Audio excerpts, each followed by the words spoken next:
Hello,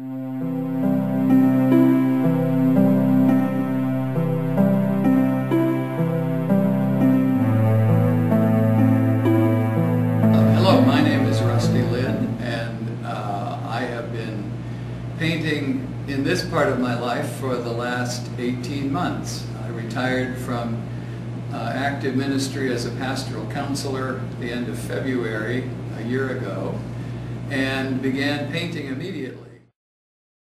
One of the things that I realized immediately was that I had to relearn how to see.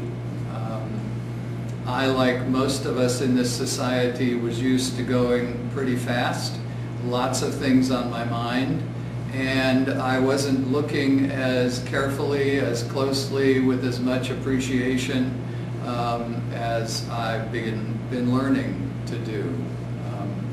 It's like there's a whole creation around us and we see so little of it.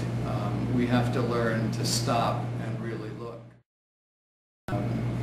Lately I have been exploring more what the color field painters, Morris Louis, Jules Olitsky, Helen Frankenthaler explored in the 50s, 60s, 70s of pouring paint onto unprimed canvas and letting the paint stain into the canvas as well as cascade down the canvas. I was pouring on unprimed, unstretched canvas, and as this piece began to develop, it began to feel to me like a Native American pictograph.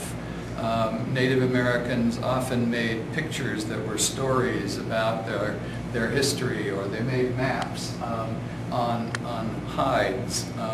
And so this whole thing began to develop. I felt like the painting wanted to be inside some kind of a hoop and not stretched on stretchers but suspended. And also I began to hear the sound of jingle dresses, the Native Americans, as they danced in the 1880s after they were forbidden from using musical instruments.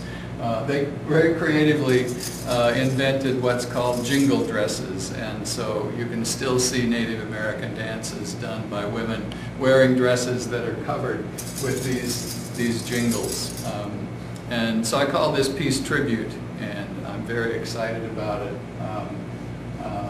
I made the beads, I made the whole thing, and what was so much fun was how it all began to emerge in my consciousness.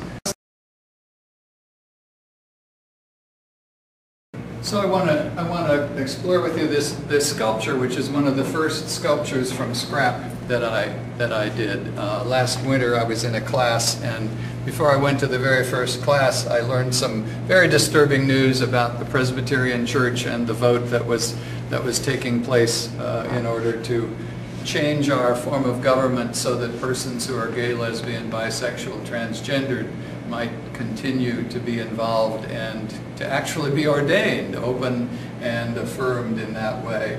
And this piece is called "The Church Fries Ducklings, Don't They?" And it's a frying pan, an actual cast iron frying pan, and it's filled with rubber duckies.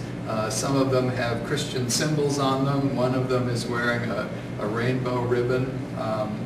There's a wooden spoon for stirring those duckies while they're being fried. And there's a little bottle of oil that I call Criscotian oil to help the ducklings while they're being fried. It was very much a piece about how I felt that day, and have felt many other days, about the church's response to and unwelcoming attitude toward gay and lesbian people. I'm a gay man and happen to be an ordained Presbyterian minister, and so I've been involved in that battle for a long, long